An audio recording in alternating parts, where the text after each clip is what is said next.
Hi everybody, it's Kristin Fuhrmann-Simmons here. I'm your instructor with Tourism and Hospitality 264 at USM.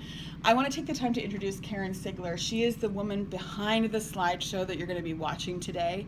Karen is a phenomenal designer and photographer, and Thank she you. and I, thank you.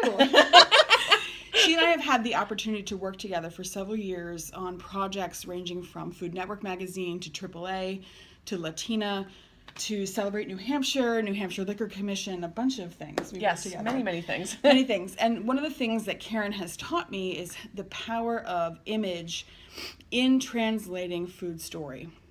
And the reason why I bring Karen in here today is because she has some great tips. So we're going to go through the history of food photography and principles that you should be using.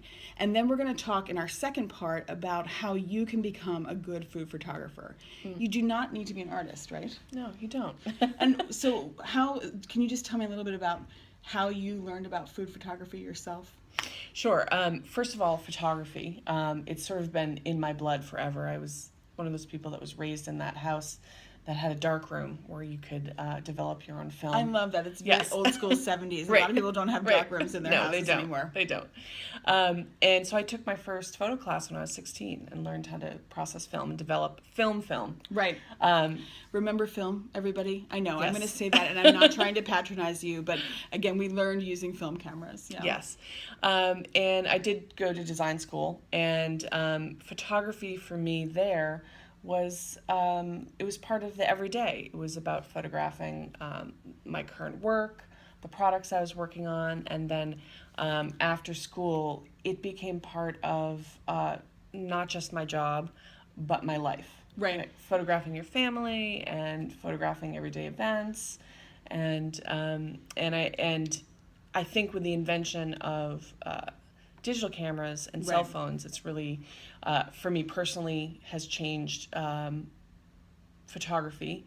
It became much more accessible. Right. It became part of my daily life once I wasn't developing film. Right, and that's one of the things that we want to build on here is that as part of culinary tourism, food photography and your savvy as a storyteller, because that's basically what you're doing, is storytelling through food photography, is going to be a huge part of how you go out into the world as a professional, how you portray yourself in the jobs that you're in, and how potentially if you're choosing to become a marketer, how you tell that story of the brands that you're working with. So for you to have this particular skill set, not only is it important for the future, it's important for this class. Your final project is going to include food photography as well. So pay attention as we go through the lecture. Karen has some great skills. You can go onto her website. We are going to be putting up a list of all of the Instagram accounts that she lists during the food presentation. And don't hesitate to follow her and tag her, and also tag me, in the photographs that you choose to put up, because we'd love to take a look at them. We'd love to be able to give you some feedback and advice, and also congratulate you on the photographs that you take, because I'm very confident with the skills that she shares with you, you're going to come away and really amp up your skills on your phone, your social media accounts. It's really going to have a positive impact on the type of imagery that you take. So thanks so much, Karen. I really appreciate your support always. And thanks to everybody. Stay tuned. Get your phones ready and your pens and pens and your papers and pens. Sorry, that tripped off my tongue a little bit. We look forward to sharing these skills with you. I want to welcome Karen Sigler, who's a designer and photographer here today. She is going to be talking to us about the art of food photography for the Tourism and Hospitality 264 Intro to Culinary Tourism class. Welcome, Karen. Hi, Kristin. Thank you for having me.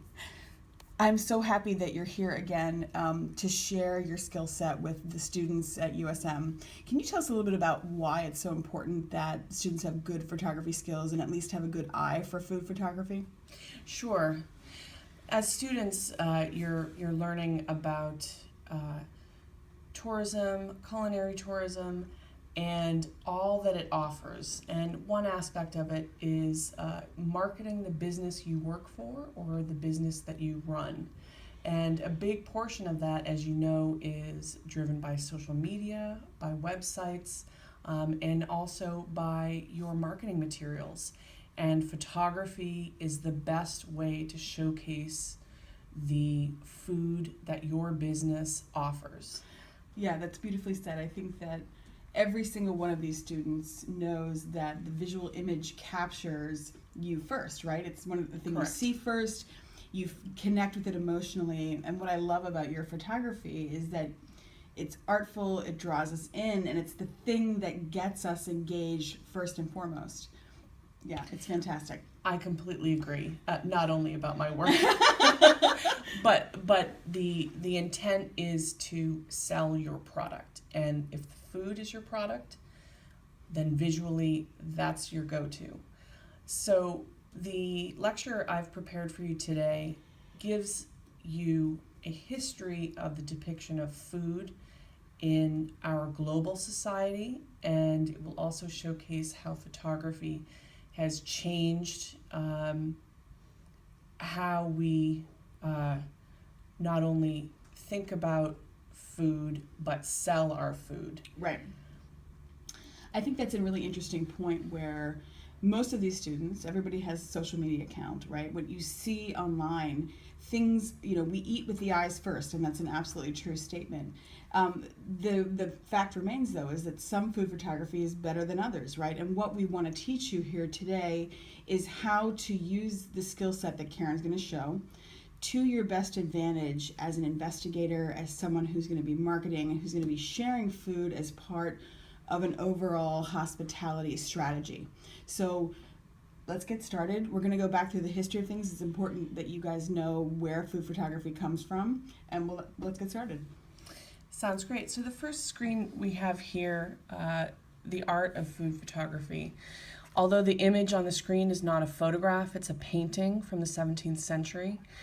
Food has always been part of our cultures. Of course, it's a sustenance of life. But not only that, it has meaning, and it has cultural meaning depending on where you're from in the world.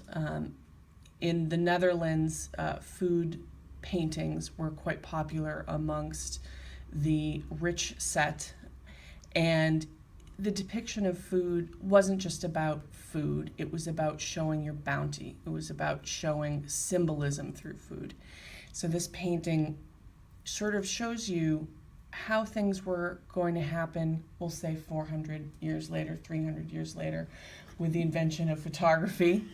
And you see when you are out with your significant other maybe, or your family, and you're taking cell phone photos of the food you're about to eat, it's kind of similar to this painting that we have here. I love that point that you brought up, because not a whole lot has changed. We're still showing off food to show where we've been, what we can afford, where we travel, novel experiences. Food becomes something that is a marker of our identity and our time and place, right? And that's exactly what's happening here. Like, they're showing off artichokes and cherries, and they're showing off their silver, the fact that they can afford silver. So it's a really interesting idea that it hasn't changed in the past several hundred years. Well, that's true.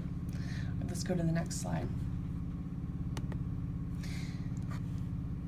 This is a film that's actually a commercial that IKEA put out last year, and I think it very nicely illustrates where we've been and where we're going, and the current status of our obsession with food imagery.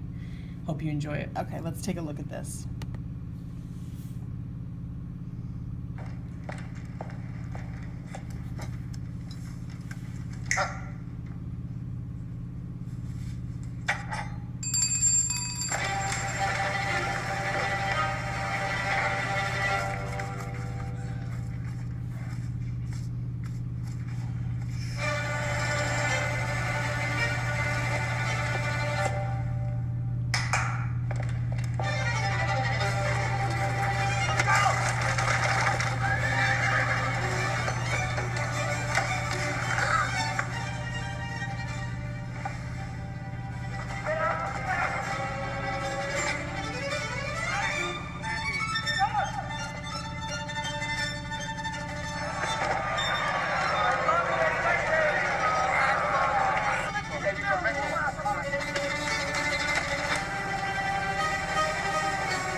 So that's a really great example of what it is that we're obsessed with now and in the past, right? I mean, we are obsessed with taking pictures of our food, and we want to share it. We want other people's approval about it, right? Because it's a marker of our identity. So, yeah. Yes. Yep.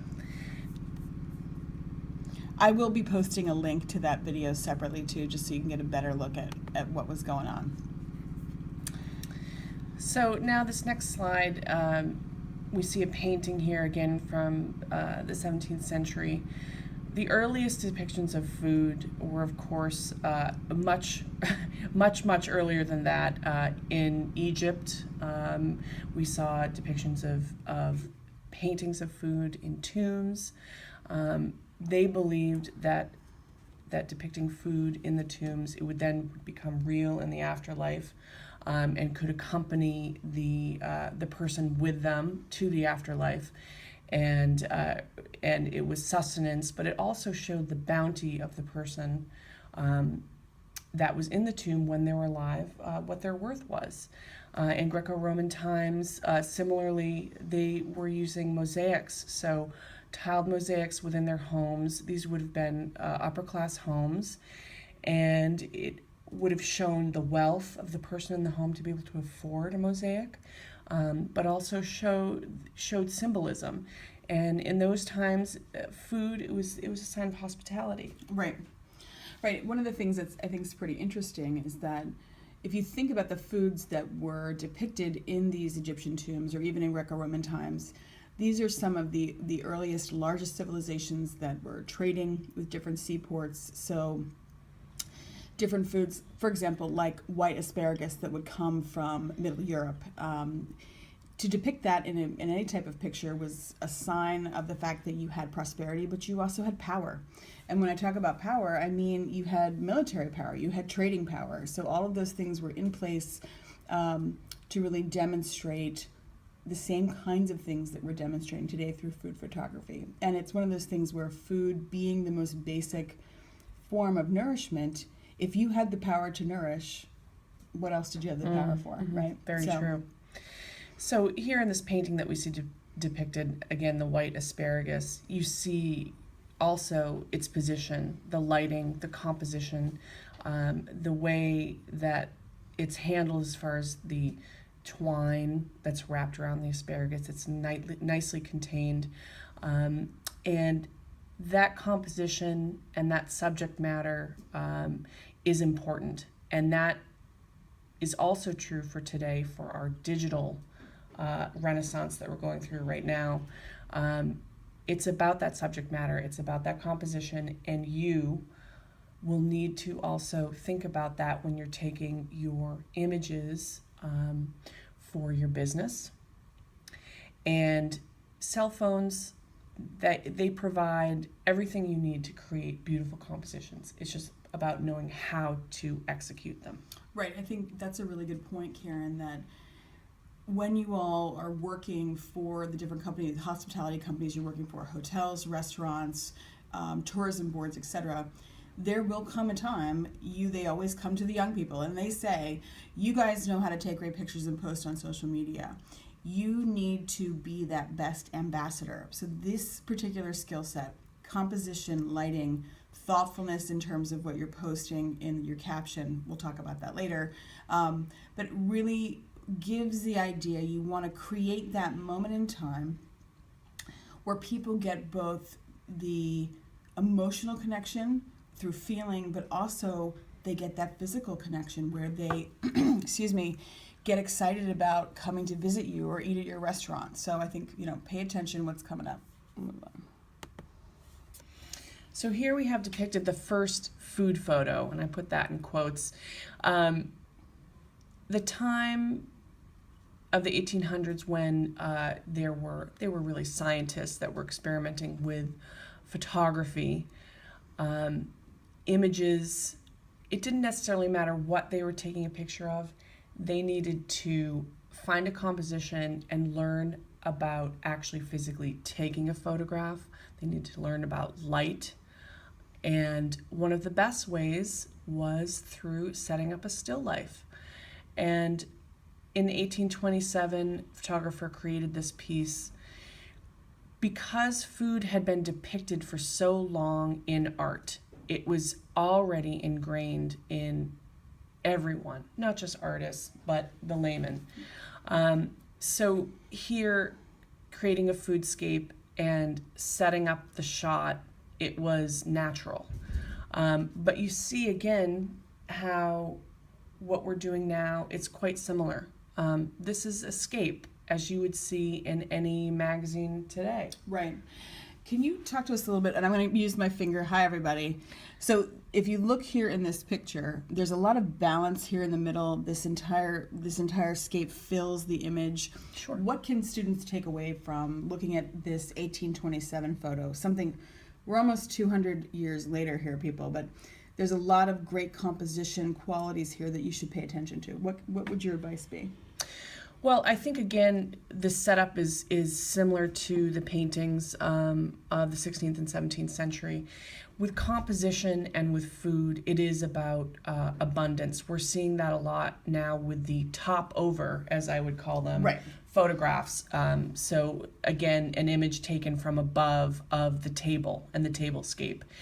And I think it's about placement. When you're setting up your shots, make sure there are there's cutlery, there's cups, there's a bottle of wine out, the full thing, the flowers, right, anything you would normally find at a dinner party. Put it out, have it in abundance, and you can always take another shot. I think that's the biggest thing. Play with your images, play with your setup.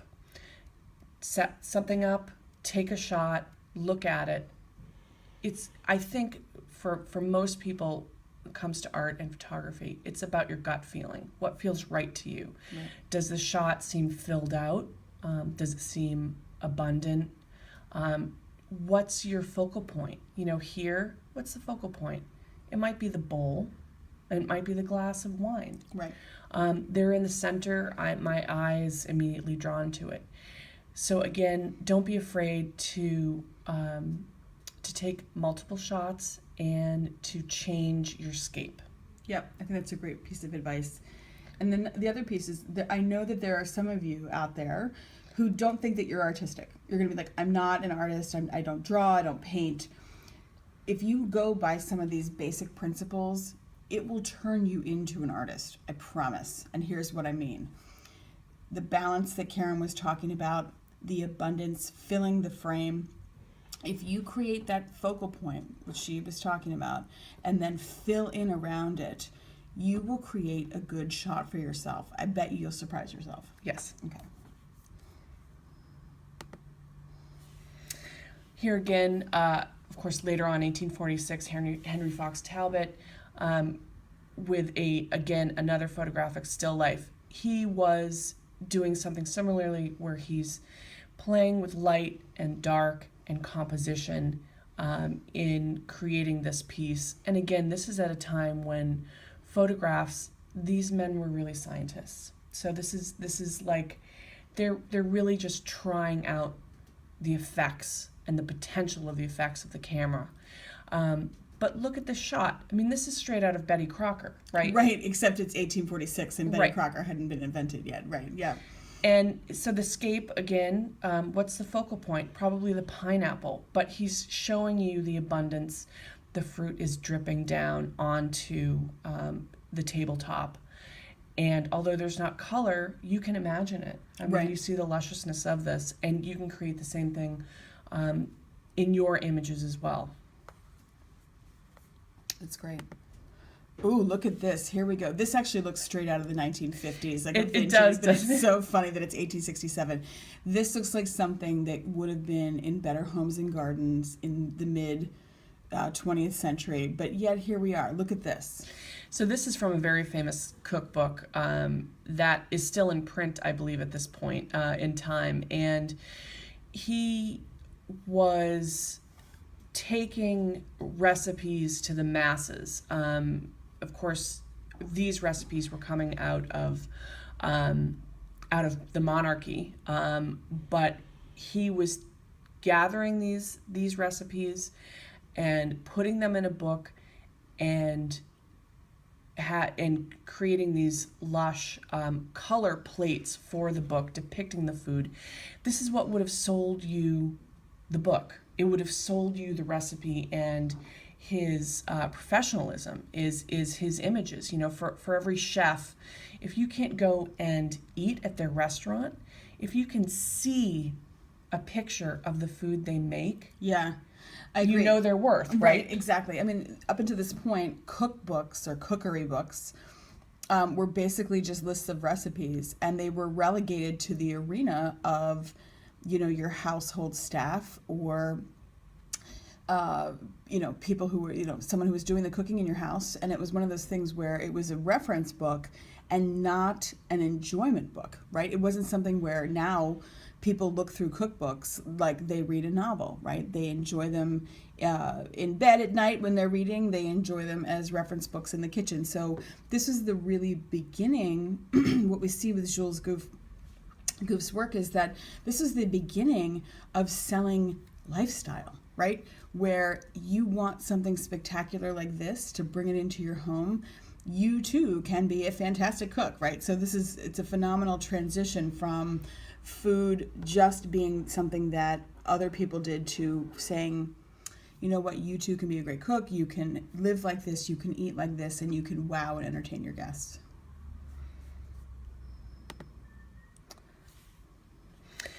Food photography in the age of artistic pluralism. I know that's What does that mean, That's a Karen? mouthful. I love the thought though. Well, you've seen the past, and now we're going to talk about the future. Yep. Right. And Right. also the now. What's in the now? So now we have so many tools that can aid us to get to our goal. And what's our goal? Our goal is to sell our product, to sell us, to sell our business. Right. And we've talked a little bit about using your smartphone as a business tool. It's huge. And again, as Kristin mentioned, everyone can do this. Right. It's really quite easy, and it's been aided by the technology. We'll also discuss using actual cameras, not just your cell phone, to promote your business. And if you have the ability to use a camera, if you own a camera, if your business has cameras available to you, Right. use them. Above using your smartphone, I would say use them if you can. Absolutely. And I think one of the things that we want to distinguish here is that artistic pluralism means that we all have the capability in our individual hands to do great things. What is going to set you, and I mean you, the watcher right now, what is going to set you apart as a storyteller, as an artist, as a marketing creative? What are the skill sets that are going to make you apart from the person that's holding up their coffee cup of Starbucks coffee in front of their Instagram camera and taking a shot with, a fingernail that's chipping paint? I don't want to see those photos. I want to see photos of your food adventures where they're thoughtfully crafted, they're thoughtfully put together, and they really sort of stand above the rest of the crowd in terms of what you're showcasing in storytelling. Ooh, look at this. So here we have, this is from my Instagram account, and this is again from my cell phone. This is not with any of my cameras. And this was from a dinner actually that Kristin and I attended. And this is a top-down image, and it's a simple one. It shows you the plate in front of me, the menu, the name of the restaurant. Great, the branding is there. The branding is there. You notice, guys, right here, so when you're working with different places, it's always nice to have a little branding. If it's from the menu or even a coaster, that's nice to include. People love that. Yeah. They do, yeah. You see the lushness too. There's a plant. We see glasses of beer and water. We see cutlery knives. So again, it's the composition, right? This is a square shot. You can set this up in your frame in your cell phone. Lighting. You can also use apps to enhance your images after the point. And then after that, with Instagram, as Kristin is going to get more involved with you with, it's about your writing. It's about telling the story. Right. So I just point out here, notice we have the cutlery, we have this beautiful plate of scallops. We have the beer here. And then the frame is full. You yourself, right now as you're looking, you could imagine yourself sitting there. And that's another powerful piece that we want to pull on that Karen uses. It's somewhat of a subliminal message where it says, you yourself could be sitting here, right? We want to make it real for the viewer. Okay, so I just added in more examples. These are from a friend of ours, her Instagram account. She is a professional in the food industry. She has a number of cookbooks out. She's a chef. She creates her own recipes. Yep. And she curates too as well. She does. Yeah. Do you mind if I jump in here? Yes, of course. So the woman's name is Maggie Batista, and this is really interesting where Maggie travels quite a bit to Vermont. And all of these photos are from her farmhouse experience in Vermont. And I want you just to take a moment and look around at each of these pictures, and I want you to feel what she is saying about the Vermont experience. And I'm going to be quiet a little, just let you look. Thinking about the produce, the sunlight, and that's chamomile tea being steeped over there on the left. The sky and the connection to nature, all of these things are being translated to you without having to say a word. So I want you to think about what would it be like for you as a person to visit this place. What's attractive to you out of all of this? What draws you in? So if you have a pen and paper right now, put those ideas down because those are things that you want to incorporate into your photographs. Again, I'm going to repeat it. So it's what attracts you, what draws you in, what's appealing to you, what makes you want to go there.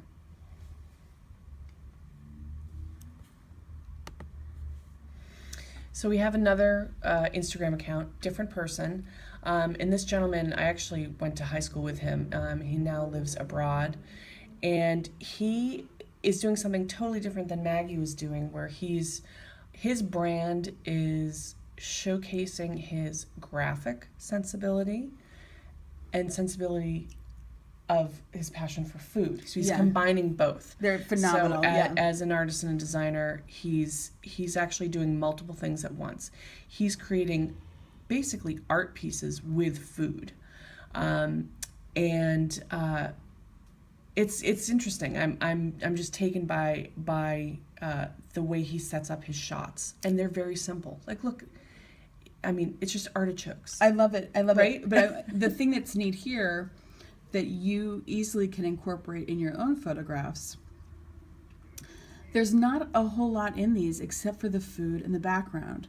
And I want you to pay attention to the background because look at the effectiveness that we get in this through just changing here with this bamboo mat or the cutting board here. And this is also a cutting board. This is a plain white table. And this is another type of mat. So you can create a lot of textural interest, a lot of visual interest just by changing the background. Here we have another Instagram account. This is from a group of lovely women in Rhode Island that are basically touring bartenders and cocktail makers. Touring bartenders and cocktail makers, people, are you hearing what this job is? And is it called Little Bit Cocktails? Little Bit Cocktails, yeah. Okay. They're out of Rhode Island. And I met these lovely ladies at a wedding last year. And so their service is that they will come to your event, to your wedding, and they bring their wares, they bring their spirits, and they are also growing their own edible flowers and herbs, and they're making their syrups from these herbs and Fantastic. flowers. I wish you guys could see me right now, but I'm thinking of mobile cocktail business where you're growing your own herbs, making your own simple syrups, and you're traveling to different festivals, weddings, corporate events. I mean, this is a fantastic job, but look how they're telling their story. Look how they're telling their story. And we haven't even seen what their words are yet, right? But look at what's happening here. I love it.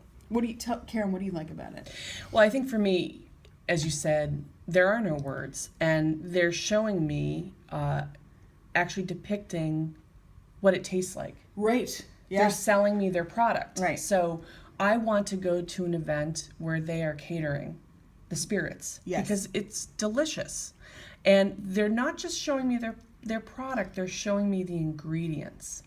And I think for a lot of successful chefs and Instagram accounts and businesses, it's showing the process. So I think with your shots, also think about the process. So if you're in a business where there's a restaurant, don't just show the final product. Show the process. Show the in-between. Karen makes a really good point, and I'm going to bring this up in the subsequent weeks.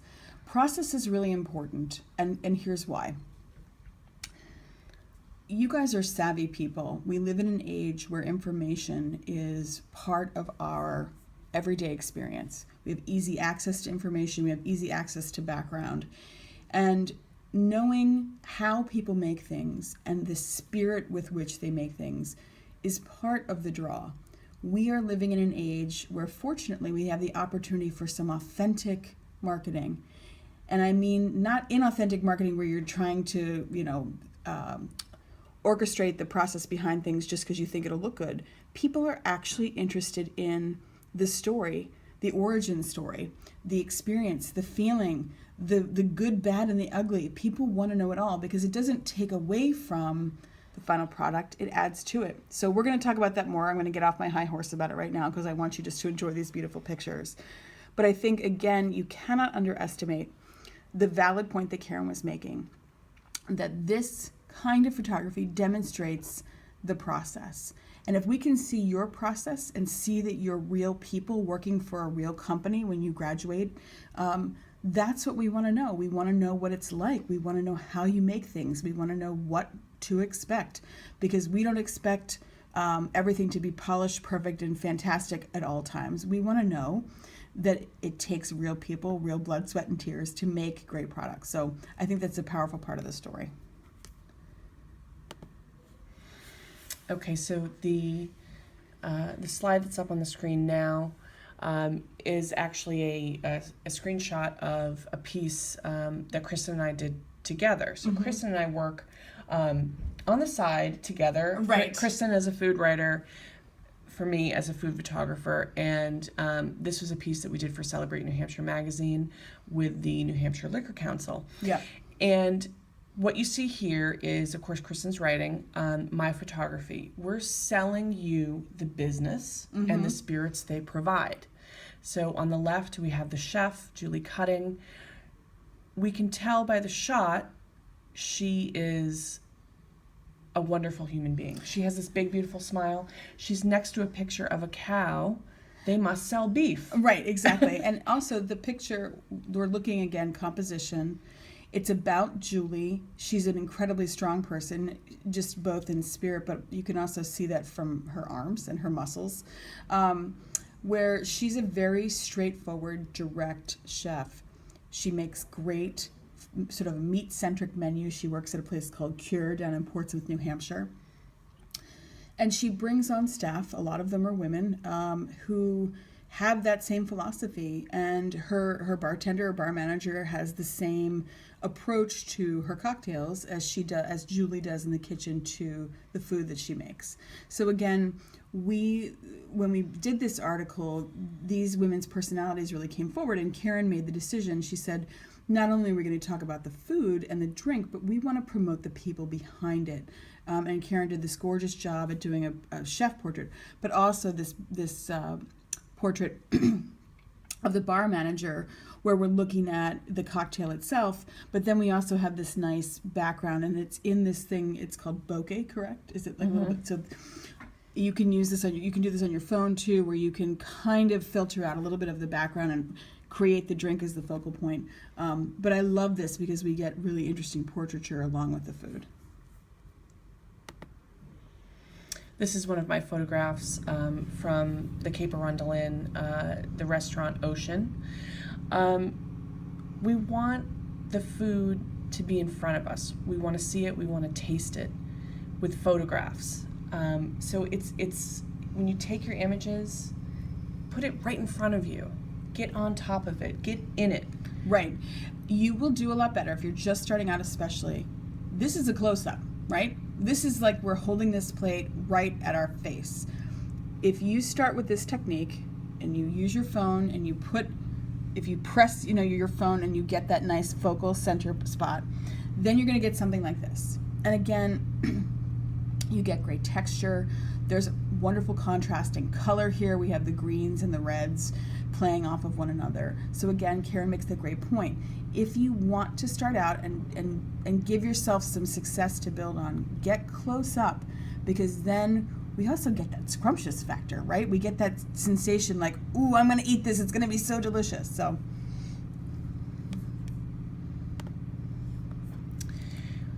more photos that I've taken from different restaurants, all of different types of food, but conveying the same thing.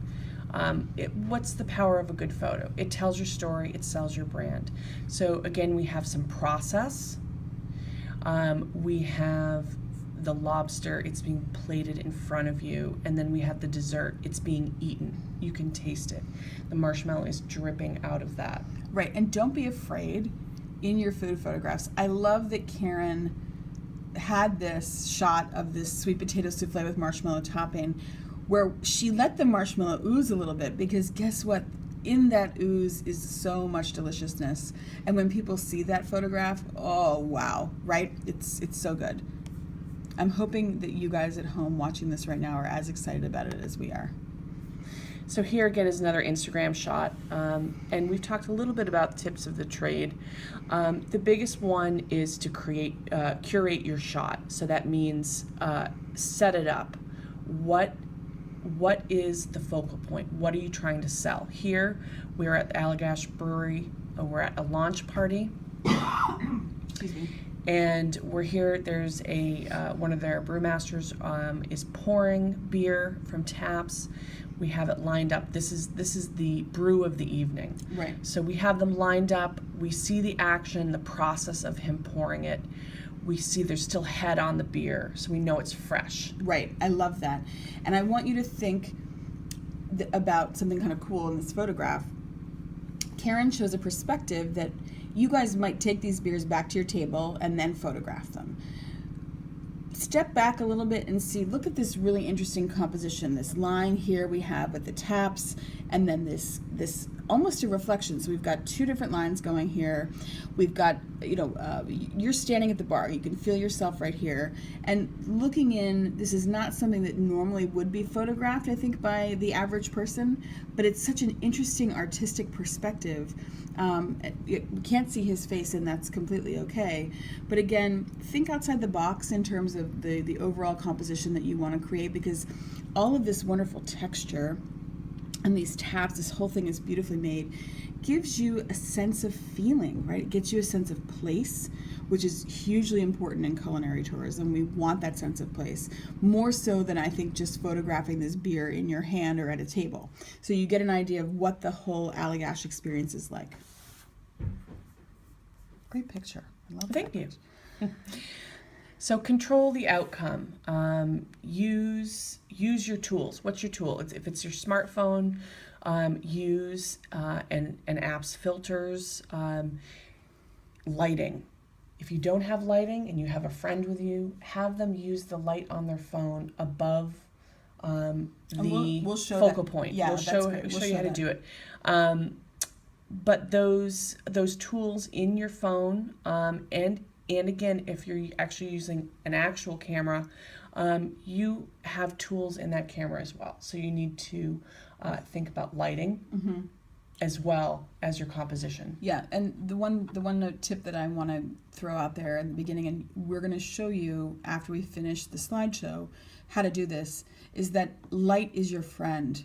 More light the better. Sometimes in restaurants it can be particularly difficult because it's dark, and some of the lighting that they use in these restaurants is not conducive to good photography. So in this particular case, this is a poached pear and red wine, and Karen actually moved the plate towards the window so where she can get a lot of natural light. Natural light is wonderful because, again, it really brightens things up. Look at this gorgeous texture here that she was able to capture. And then we get to have this nice background, which makes this pear pop off the plate. Nice job, by the way. Thanks. So again, if you do have your camera with you, it's using the tools which are part of the camera. Always use a manual setting if you can. Automatic doesn't always provide you with the best shot. So use your hands. Use your hands and your eyes and those aids together to create the best shot. Check your quality settings on your camera. Make sure that you have it at the highest resolution possible. Yeah. For the image, especially with detail shots like with food photography, use the best quality image you can get, whether that's on your cell phone or on your camera. Again, check your settings.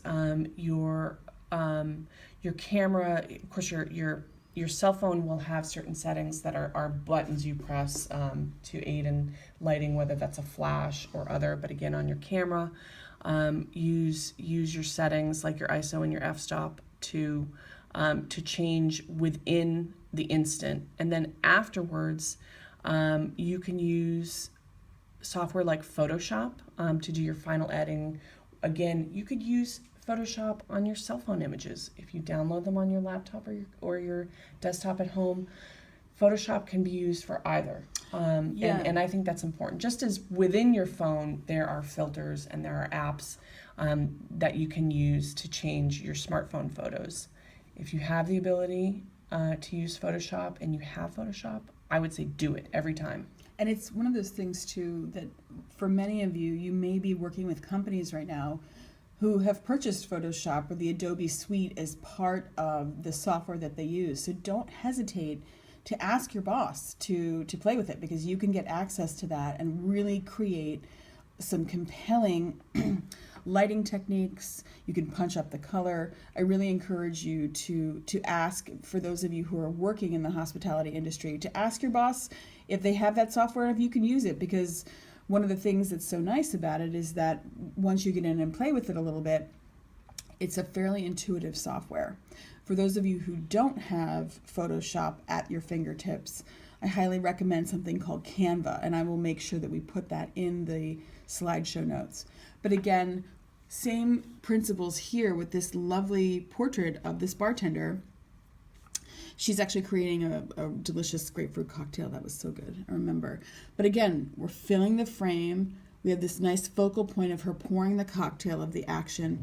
She's happy. The lighting is fantastic. And again, simple here, but again, everything is filled. And we have these nice color features here, which you can really bump up and play with.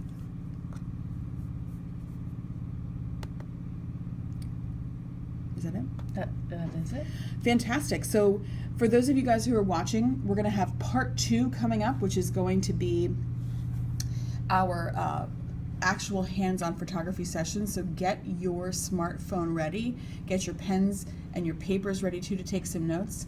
And thank you, Karen, so much for sharing your knowledge and background with us. You're welcome. I hope it helps.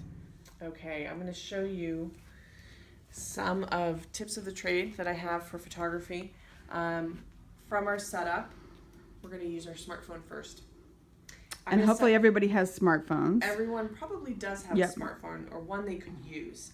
I'm going to actually set this up on Instagram, as you probably would be for your business or for your project. Okay. So here, I'm going to do an over-the-top shot, as it's very popular right now in both professional photography and for social media. So I have my setup. I'm going to position my phone camera above the setup. I'm going to do it square to it and find the best position I'm just going to for composition. You can come over top here. Yeah. And I'm looking to also illuminate my focal point. I'm going to actually press on my screen and make sure that my focal point is in focus. And I'm going to take the shot. So here we go. I took the shot. Can you show it to us? I can, yes. Wow. Fantastic. Fantastic. So the next thing I'm going to do is actually use the Instagram app and its tools. So the first one being a filter. A lot of people don't like to use filters. Some people do. I think they're great in the moment. maybe the lighting isn't so nice, and maybe the colors get washed out, so with a filter you can enhance that. So I'm going to enhance everything with a filter. And then I'm going to keep using my tools. I'm going to add... Can you tilt that a little bit? Sure, There of we course. go. Yeah, You see it now? great. Yep. All right, so I've just illuminated everything with the filter, and you see the focal point being the donut. It looks lush, and there's a highlight on the donut. But then you also see the dish towel and the rest of the setup. It doesn't even seem that we're in a conference room right now, but we in fact are. Right. That's one of the, sometimes it's the dirty trick of the food photography world, is that right. they're not where they seem, right? Right, that's and right. Things that look spontaneous aren't necessarily so. So interesting here, if you want to tighten things up, that doesn't work. So Karen had mentioned earlier in the lecture part is playing with things. See what you like. Do you only like the spoon? Do you want to zoom in on the donut and coffee? That's another option. So moving your camera around, up and down, as Karen recommended. Another one she talked about, and Karen, can you talk to us about this, is getting a close-up. Yes, I can. So getting the close-up, again, I think it's really important to, when you're talking about food photography, first and foremost, try getting on top of your subject.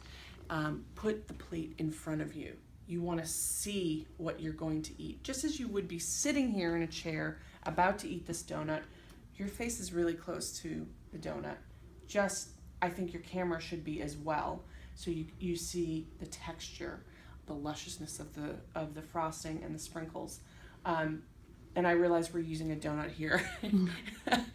But something as simple as that, it really illustrates when you set up your shot, when you get close to it, and you create that focal point. It doesn't matter what it is, you can sell it.